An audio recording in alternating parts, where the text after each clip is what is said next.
Welcome, my fellow monks, to my place of Zen, my music dojo. If you're new here and would like to become enlightened, make sure you hit that subscribe button and hit that bell notification so that you can be notified whenever I upload a new video to the channel. And for those of you who are already subscribed to the channel, thank you, and let's get started with today's episode. Now, everyone knows that records sound great. They're awesome. They're fun to play. They're fun to collect. But it's also very important that you keep them clean and you keep them in a safe, dry place. If you're new to vinyl collecting, I wanted to show off my record storage and the jacket storage, and what I suggest that you use if you're new to the hobby, or even if you're a seasoned veteran and you want a different storage solution or you want to try something new. So to me, the most important part of keeping a record protected is keeping the record protected. So you need a really good inner sleeve to protect the record from static, dust, and whatever else could bring harm to those precious grooves. And so I go for the Mobile Fidelity inner sleeve. They're very much a thin rice paper sleeve. You could tell because there's original master sleeves on here. Mobile Fidelity. Well, obviously this is too big for a 45, but a 10-inch record or in a 12-inch are perfectly fine with these. Now, keeping with that same theme of Mobile Fidelity, I also use their outer sleeves to stay on brand. Now, these ones here are just the regular, I believe they are the 2 mil. They're pretty thin, like they're not see-through. You could tell that they're there. The ones I opted to buy are the 2 mil because I'm not really too worried about seeing the plastic through the record jacket or anything like that. I pretty much just like having them protected. But if you want to get paid extra money, you can go out and get the 4 mil, which are a little bit thinner. They're a lot more see-through, so you barely notice that the sleeve is there. And it's just a very sleek way of holding the records. But for me, I just wanted to pick these up for now, especially because these are actually the same ones. It's funny, these are the same ones that I've had when I first started collecting about 4 years ago. I just had to downsize my collection off and on, so I've kept these same ones.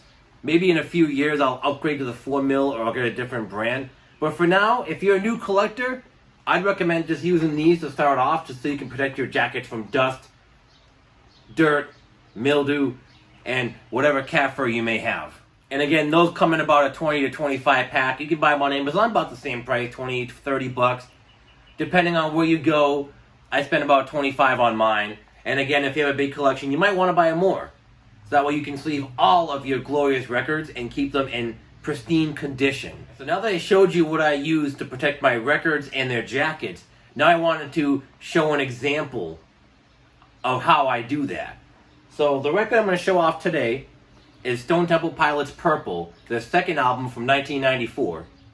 Now this album is one of my favorite albums of the 90s, and I will definitely discuss this beauty in another video. But for now, I just want to talk about how I use both these sleeves for a practical use. So as you can see, I have the record sleeve in its own in the jacket.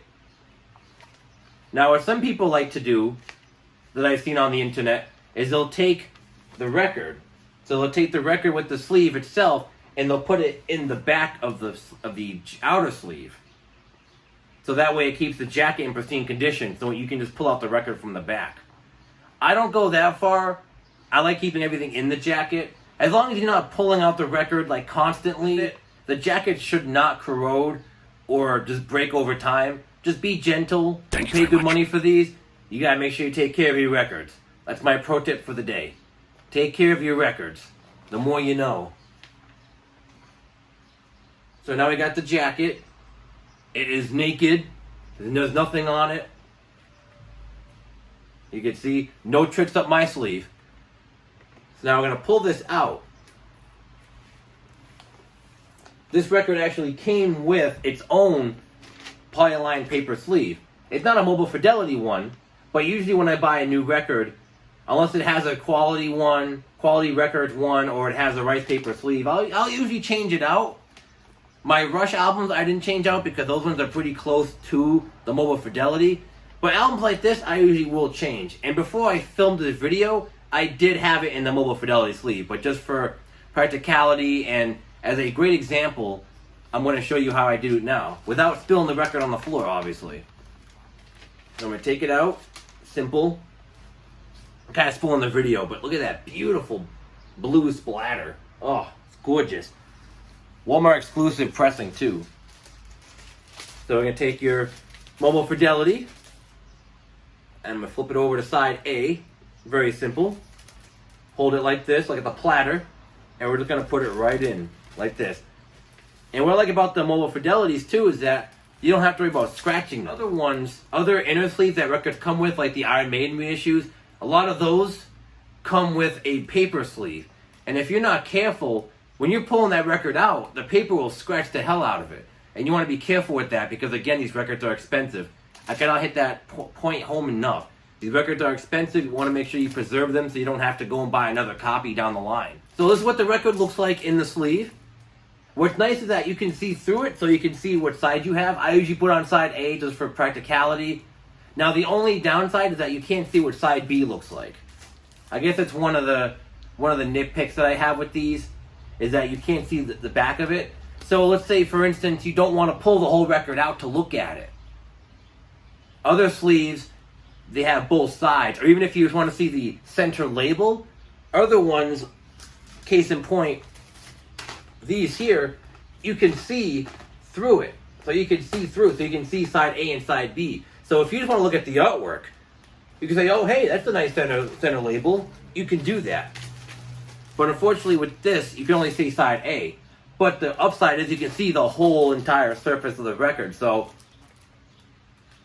take one or the other, but I kind of prefer it this way. I'm going to put the record back in its sleeve, and I'm going to reassemble it like I just bought it at Walmart or whatever. I'll put it back in here nice and gentle. See, there you go. And that jacket, it's beautiful. And then we're going to stick it back in the outer sleeve. And I usually like to go, it's hard to show this, especially since I'm lefty, but I like to go from right and then kind of push it down like this and then let it slide a little bit. So sometimes the corner will get stuck. So you want to straighten it out and then there, let it slide.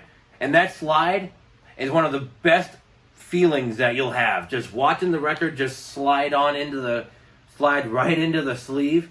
It's an amazing feeling, and I love it. And with that being said, I hope you guys learned something today. I hope people who are thinking about getting into vinyl and this hobby are inspired now to collect more and are inspired to buy really great quality inner and outer sleeves, because this hobby can be hard to get into. Trust me, I know. It's expensive. It's kind of like, there's a learning curve. There's definitely a learning curve to this. And I'm still upgrading my setup. I have to get a new speaker set, new turntable, a new receiver. It's like life. You're always learning something new. And that definitely ties into this. Because I'm learning something new every day. From the audiophile community, from the VC or vinyl community. I always love talking to people, trying to figure out like, ooh, what should I do next? Should I buy this? Should I buy this? What kind of cleaner should I use? And that's another topic I want to do a video on, is a cleaner. But admittedly enough, I don't have any cleaner left. I have stylus cleaner, and I have a static brush, anti-static brush, but I don't have the cleaner. So once I get that all set up, I'll do a video on that as well. And finally, I want to thank everyone, including my fellow monks, for watching this video and subscribing to my channel. And lastly, I just want to thank my fellow monks for watching this video, as well as the newcomers who may have clicked on my video seeking a solution to their vinyl storage. And I hope everyone has a wonderful day, and remember to keep meditating through vinyl.